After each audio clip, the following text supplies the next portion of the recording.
Hey guys, welcome back. We're back on the John Deere 420 that we bought Kaylee for Christmas. We're just gonna go through and check some oils, see if there's water in the transmission, stuff like that. See what we're gonna need to do a service on it and everything. So let's get started. Okay, so first thing we're gonna check is the oil in the transmission to see if it's got water in. I'm almost positive it does after setting outside, but we'll see here.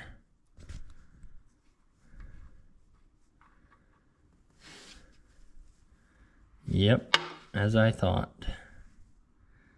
That should not look like that.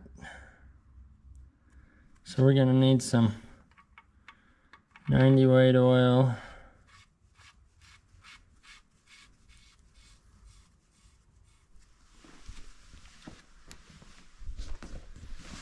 So we got our shop manual here, service manual. This is actually a really good one. It's got a lot of information. It's actually a previous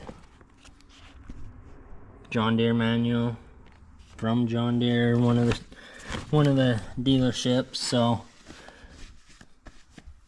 So our, you can see, so our transmission, it takes SAE 90 oil, 7.5 quarts. We don't have a direction reverser. We don't have a belt pulley. Brake operating levers. Our Touch-O-Matic, it takes 5.5 quarts of 10W oil. And then our final drives, 3.5 quarts of 10W oil. So next thing we're gonna check is the oil level in our final drives. So this will be your check plugs. This will be your drain plugs. So let's see if we can break one of these loose without stripping it here.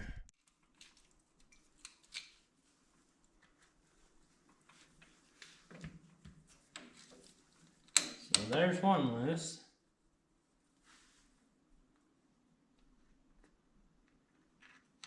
And as I expected that too. We've got water in the right side. I assume we'll have water in the left.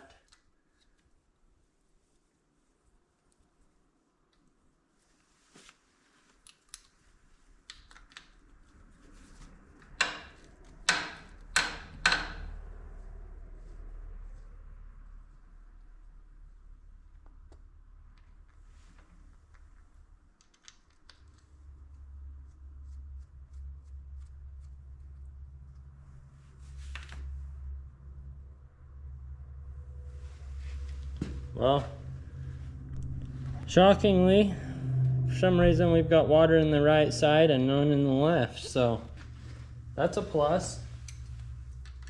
We'll probably still change both sides either way. There's not too many places on here that you have to really worry too much about. Our engine oil, we know that looks great. We do need to get some 10W oil for our 3-point, our Touch-O-Matic. It is low. Did get it to work and move a little bit, but it is definitely low. Next thing we're gonna check is our steering gear oil. I'm gonna have to pull this nose cone off, probably just as well pull the hood off and see what we're dealing with there. I'm probably gonna end up pulling this front weight off as well. I might be able to get a short screwdriver in there. This front weight is actually for a 420 standard. It still works on here, but it's just very tastefully put on here, which it works, I guess. So I will see if we can get this nose off of here without pulling that, and then we'll go from there.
gas just nasty smelling stuff. Just does not smell right.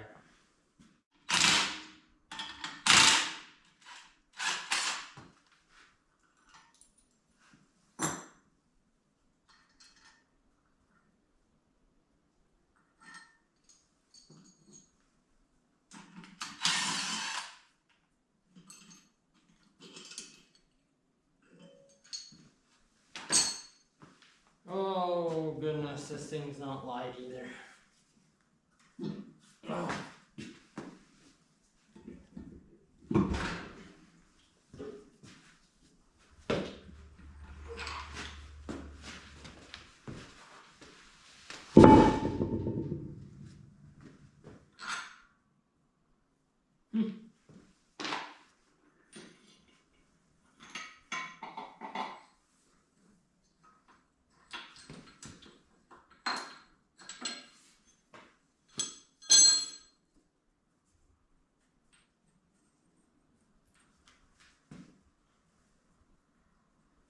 So that washes forever there.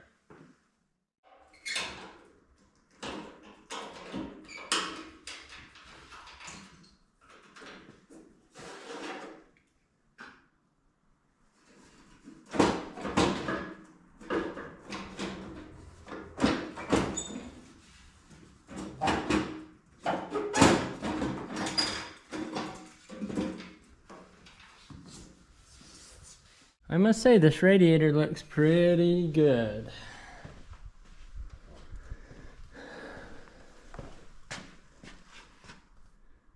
It's a little dirty, but there's no bent fins in it. I don't see any sign of leaks. I think this tractor has been very well taken care of. Okay, so we're gonna go for that drain plug, or that fill plug right there. It's supposed to be level with the plug. So we'll see if we can break that loose and see what we got to deal with here. I'm getting senile. That is one hell of a spider. Oh, dang, I wish Kaylee was out here. Look at the size of that thing. Kaylee is terrified of spiders. They don't bother me. I just hate snakes. I have never seen a spider that has got legs that long, other than a daddy long leg, and that is not one of those. You just stay over there and I'll stay over here. Well, not seeing anything. And that fella right there, like I said, spiders I'm not scared of, but to an extent. I mean, once they get to be that big, that's just not normal. We got our handy dandy zip tie dipstick here. Let's see.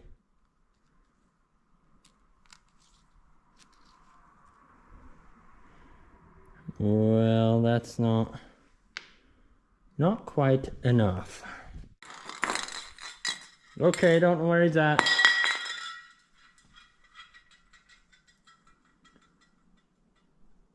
Oh, his legs are still moving, but the rest of him's down there. He gone. That's kind of creepy. It's like a Bluetooth leg. Sorry, little fella. I just don't want to deal with you at the moment. Maybe next time. Hopefully there's not the next time that I have to see one of those. I mean, this one, there's just not really much to deal with on. I mean, it's in such good shape. Other than having moisture in the transmission and one of the final drives, I mean, it's just not an abused tractor like you see a lot of. So we'll have to get some oil. I'll get some spark plugs coming too. Probably some wires. These tractors like the copper core spark plug wires. I have a really good friend that was a mechanic for John Deere, and he said The fiber optic ones work for a little while. I guess it depends. But they don't handle the spark that the bigger 2 cylinders put out. And so I've always just ran copper cord ones on mine. I'm sure this one has fiber optic. Kind of hard to see in there. I guess maybe it's also personal preference, I don't know, but like I said, he was taught that you run the copper cores on these and it doesn't burn out the fiber optics and the wires as fast, so they just got a little bit of kick to them when they're running. So they've got a really harsh, I guess you could call it, spark. We also need to tear the starter out, which means tear the battery box out to get the starter out, and see if we can go about that brush that's in there. You have to push it down with a screwdriver to make contact. So I'm not big on electrical like that, so I may have somebody go through and just rebuild that one. They're quite expensive, so we will see. Alternator, it's charging. We also need to see if anybody knows of a set of clamshell fenders for one of these. You can buy them brand new, but which would be a lot less body work to deal with, but I don't know. It doesn't, I mean, I don't really need them on it, but if Kaylee's running it, I would prefer it had a set on it, so I guess we'll just see what happens. We don't have no leaks in the axle shaft seals, so that's a plus.